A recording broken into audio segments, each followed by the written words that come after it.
Hello bachchon, let's read the question. So the question here is, a circuit shown in the figure consists of a battery of EMF 10 volt, two capacitance C1 and C2 are of capacitance 1 microfarad and 2 microfarad respectively.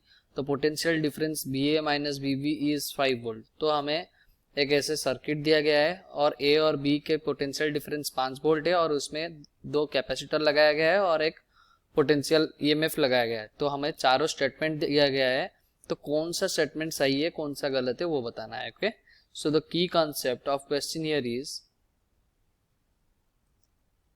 Charge in series क्या होता है, remains same, और parallel में ये क्या होता है, divide हो जाता है. ओके, और सी इक्विवेलेंट इन सीरीज हम कैसे निकालेंगे, 1 upon C equivalent equals to 1 upon C1 plus 1 upon C2 up to 1 upon Cn.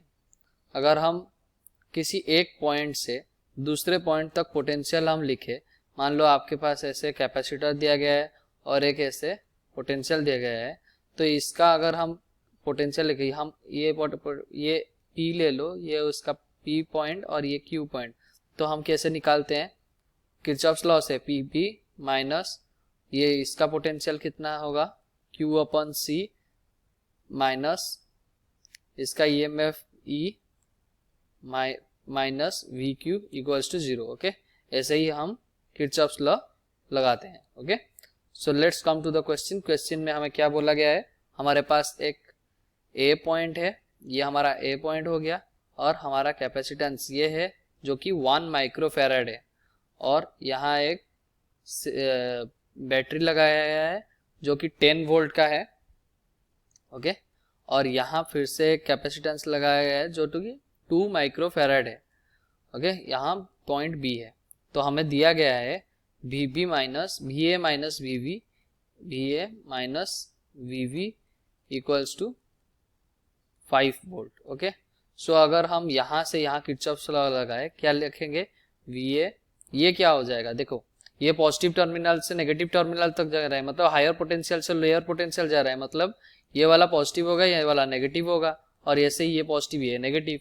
तो VA माइनस Q अपॉन, मान लो इसमें चार्ज Q है, इसमें चार्ज Q होगा, मतलब 2 माइक्रोफैराड में भी चार्ज इतना ही होगा, 2Q अपॉन 1 माइक्रोफैराड प्लस 10, क्योंकि नेगेटिव से पॉजिटिव जा रहा है और यहाँ भी पॉजिटिव से नेगेटिव जा रहा है, तो minus Q upon 2 microfarad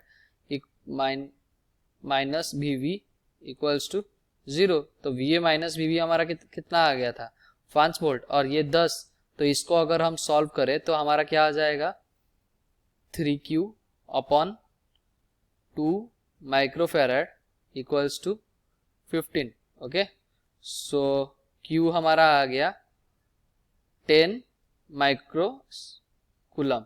okay, हमारा Q आ गया 10 माइक्रो कूलम. सो V1 मतलब पोटेंशियल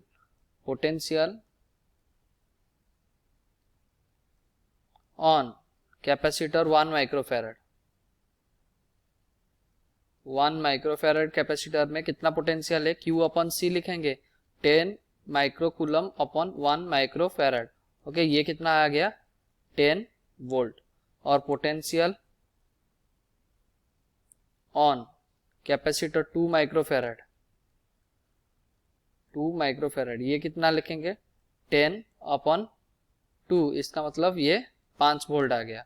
ओके, सो हमें क्वेश्चन में क्या पूछा गया है वो देख लेते हैं. Charge on the capacitor C1 equals to charge on the capacitor C2. ये बिल्कुल सही है क्योंकि दोनों सीरीज में है, तो चार्ज हमारा सही हो, तो इक्वल होगा. Voltage across C1 is 5 volt, voltage across C1 is हमारा कितना आ गया है, 10 वोल्ट, तो ये गलत है. Voltage across C2 is 20 volt, voltage across C2 हमारा कितना आया है, 5 वोल्ट, तो ये भी गलत है. तो energy stored in C1 is 2 times the energy stored in C2. So energy देख लेते हैं, एनर्जी क्या लिखेंगे, E equals to half C into V square.